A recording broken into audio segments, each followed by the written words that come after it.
So many NBA players are leaving America to go play in Europe, and it's impossible to keep track of them all. So we're going to go through every single former NBA player who joined the EuroLeague this summer. Let's start off with the biggest move of all, Kemba Walker, who decided that instead of becoming a bench-warming NBA journeyman, he would rather live in southern France and get paid millions to hoop in a tax-free country. That's why he signed with Monaco, the best basketball team in France, who last season finished third in the EuroLeague and swept Victor's team in the French League finals. Kemba Walker will be teaming up alongside Mike James. That's one heck of a backcourt that has Monaco fans hoping that this new superstar duo can deliver their first EuroLeague championship in club history. For Kemba Walker, it's a whole new chapter. Injuries have derailed the past few years of his NBA career, and instead of wasting any more time riding the bench, Kemba is heading to Europe where he has the opportunity to add to his already illustrious resume in the sport.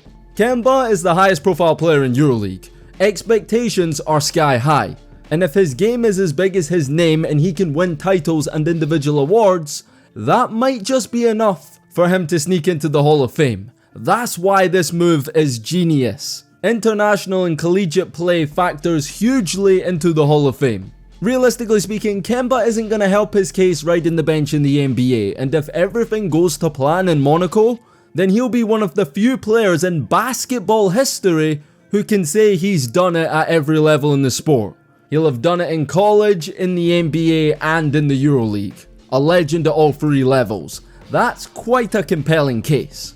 Anyway, Kemba isn't the only one. Another big name that went completely under the radar was Jabari Parker. Yes, the Sports Illustrated cover star, best high school player since LeBron James, number 2 pick in the draft from Duke. Yeah, that Jabari Parker. After almost a decade in the NBA, he is now headed to Barcelona. Now back in 2014, if you said Jabari Parker would be out of the NBA at 27 years old, they'd call you a madman. He was supposed to be one of the greats, but let's not act like he was a bust. Jabari never had it easy. He tore his ACL 25 games into his rookie season, came back, averaged 20 a game in year 3 at just 21 years old, and then tore his ACL again. It's a shame because when we talk about star players who were ruined by injury, Jabari never gets mentioned. Despite this, he still managed to average 14 a game over a decade time span. I like the fact that Jabari has made the move to Europe now while he's still young, instead of hanging around the NBA like a lot of these other guys who end up coming to the EuroLeague when it's too late. I would love to see Jabari make something of himself at Barcelona. A player of his talent deserves to have a story worth telling, and look, him joining Barca, reinventing himself in the EuroLeague, competing for championships, is a lot more interesting than continuing to bounce from team to team and barely getting on the court in the NBA. And also, the European game is probably better suited for Jabari. It's not an understatement to say he has lost a step. So perhaps playing less games, shorter games, in a European game more focused on skill than athleticism, maybe that's exactly what Jabari needs. Jabari was always more of a Carmelo Anthony, Paul Pierce than a LeBron James or Paul George. He's a well-rounded scorer who was never the craziest athlete, but could get you a bucket at any point, anywhere on the floor. The NBA may have moved on from those guys, but the EuroLeague hasn't. And that's why I think Jabari can be a success in Europe. And I think if he went on to do the things he was supposed to do in the NBA, in the EuroLeague, it'd make for one heck of a redemption story. Next up on the list we have Willy Hernan Gomez, Madrid born and bred Madridista who won 2 Liga ACB championships before going to the NBA. He just signed with their eternal enemies Barcelona. For American viewers, that is a cardinal sin beyond any rivalry you can imagine.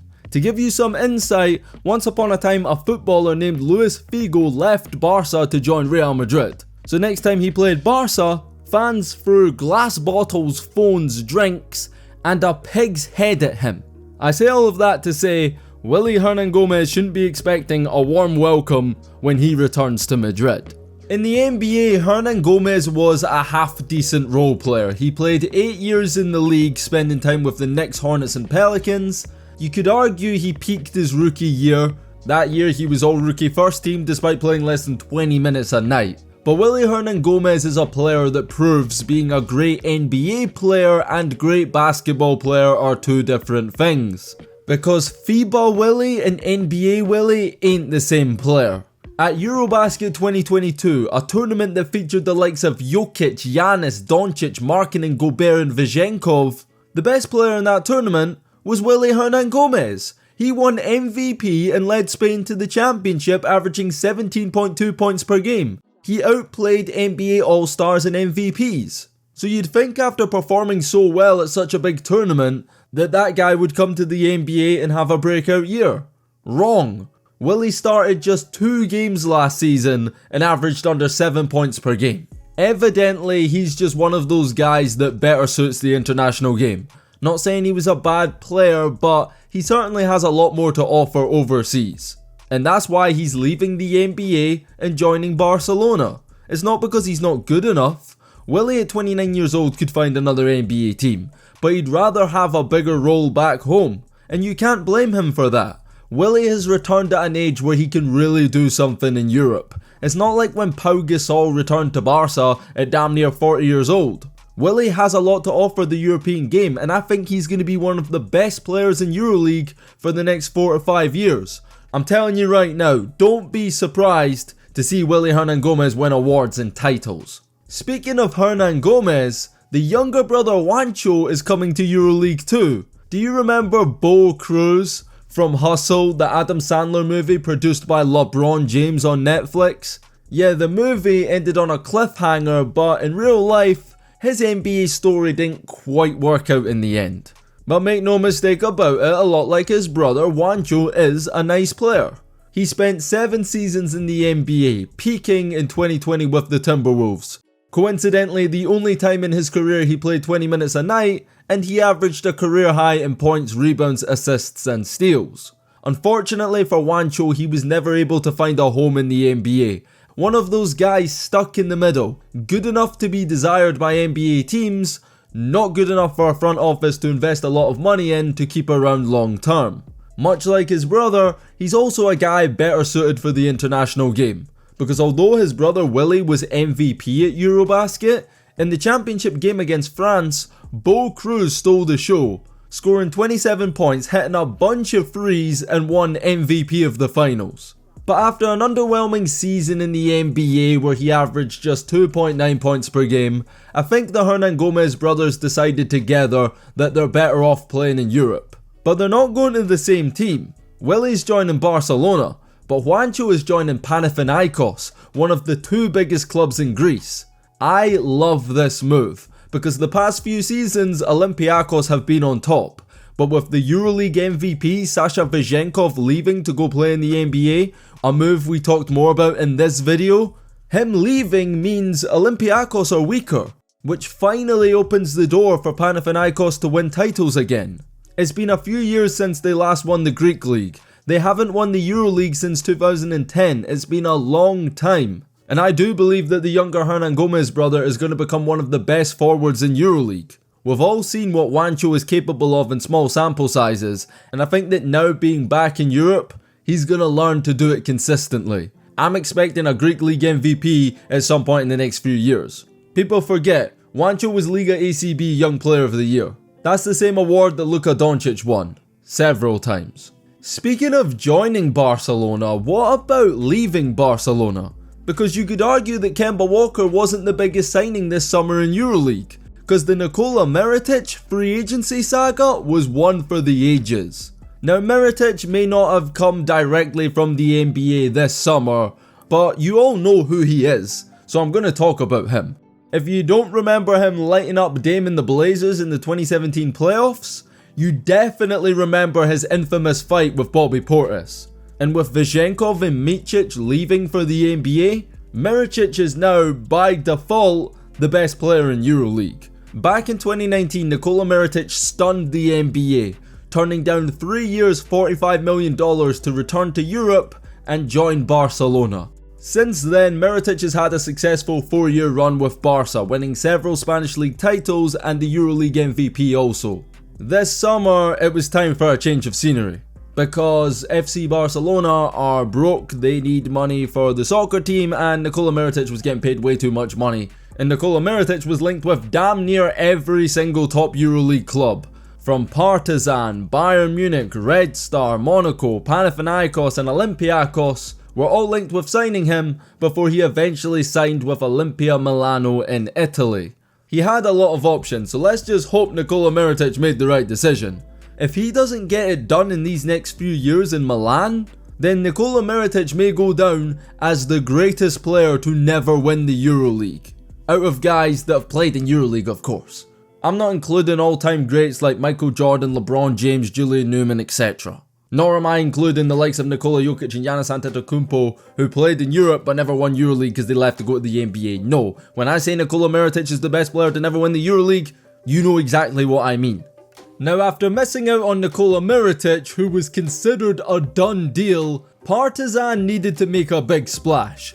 So what they did was brought in two former NBA players. The biggest signing in the Mirotic replacement is former lottery pick Frank Kaminsky, a 7-footer who spent 4 years at Wisconsin and in 2015 was one of the best players in college basketball, winning several individual awards and leading Wisconsin to the championship game. Frank Kaminsky was famously drafted ahead of Devin Booker, another one of Michael Jordan's terrible draft night selections. For a top 10 pick, Frank Kaminsky was a poor selection. But he wasn't a bad NBA player.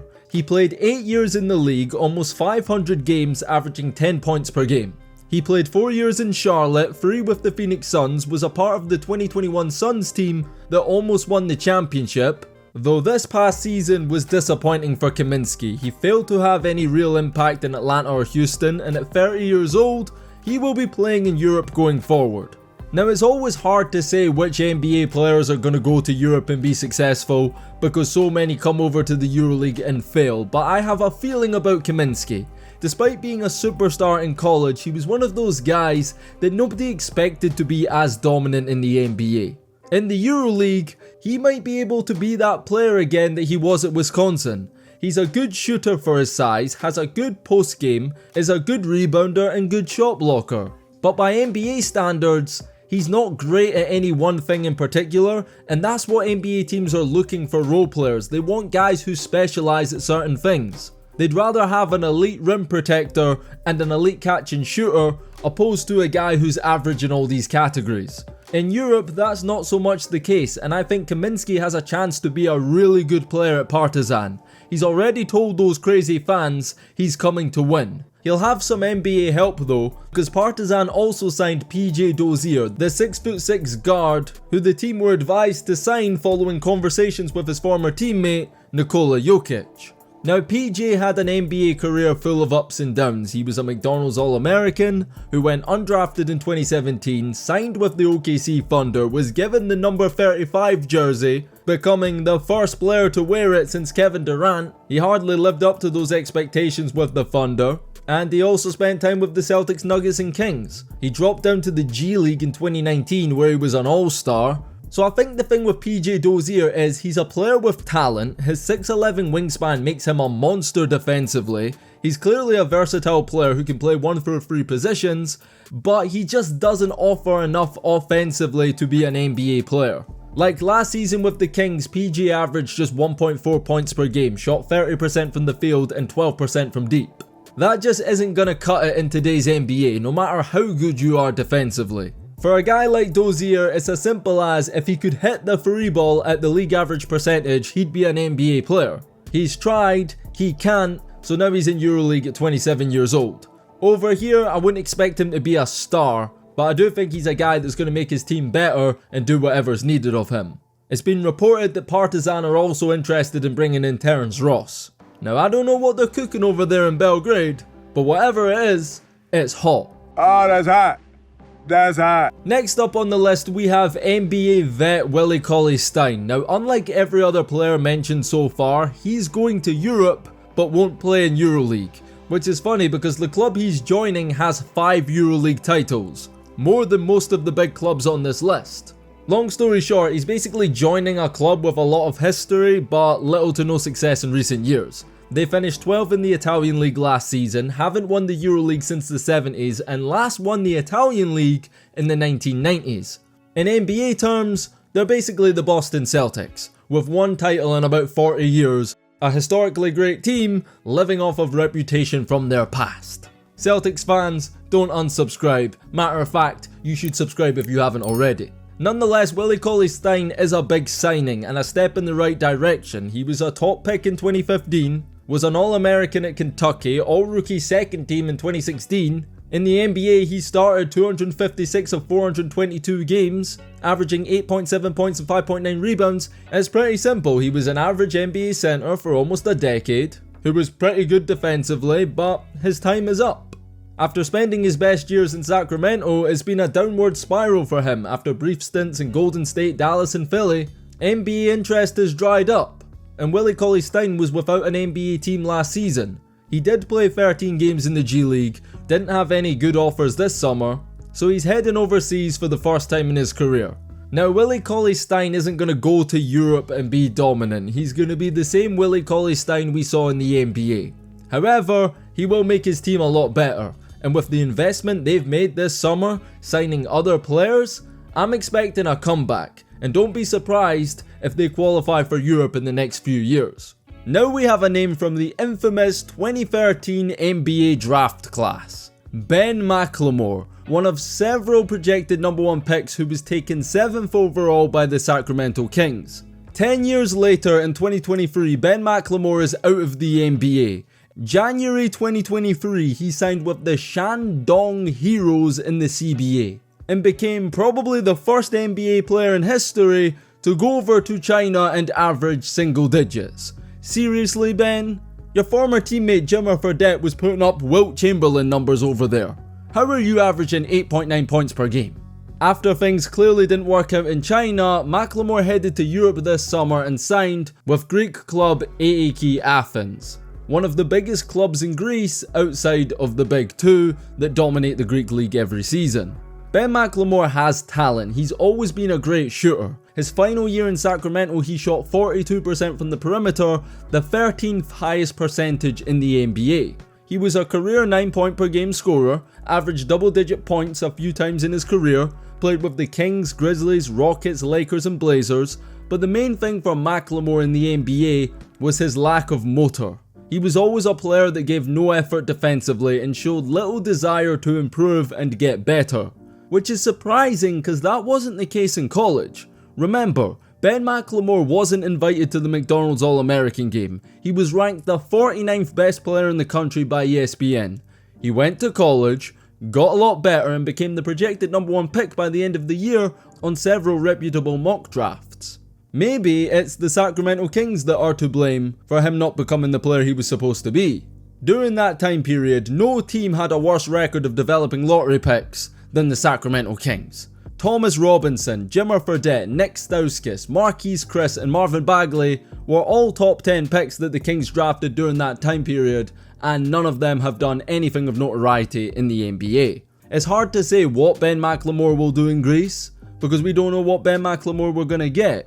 That being said, the opportunity is there for him to reinvent himself. He has the talent to be successful. The question is, will he? That question, I don't have an answer for. Assuming Team USA wins this year's FIBA World Cup, which after watching some of these other teams, I ain't too sure of now. Well, if they do win it, then Langston Galloway and the select team will have been the only team to beat Team USA. Not a bad final act against NBA competition for Galloway, who is headed to Italy this summer.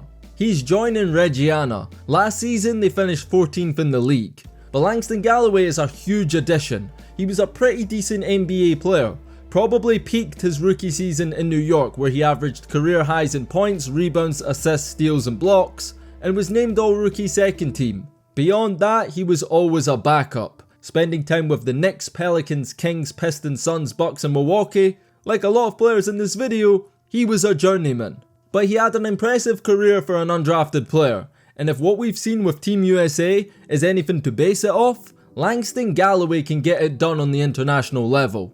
Despite spending last season in the G League, just a few months ago he was called up to represent USA and dropped 21 points against Uruguay in World Cup qualifiers. So I think Langston Galloway is going to surprise a lot of people in Europe. I see some people saying he's going to come off the bench. I don't think they've brought him in to be a sub. Nah. I expect Galloway to take over the starting position and probably end up being one of the best guards in Italy. As for his NBA chapter, that's probably closed. I don't see him making a return at any point, and I think he's okay with that and is ready to start the next chapter of what has been an incredible career in basketball. Now back to the big European clubs. Turkish club Fenerbahce have signed the Brazilian Raul Neto, a second round draft and stash player who played 8 years in the league and almost 500 games for 4 NBA teams. He played for Philly, Washington and Cleveland, but spent the best years of his NBA career with the Utah Jazz. Now Neto was nothing special. He was a decent, reliable backup point guard who would give you decent production in around 15 minutes a night.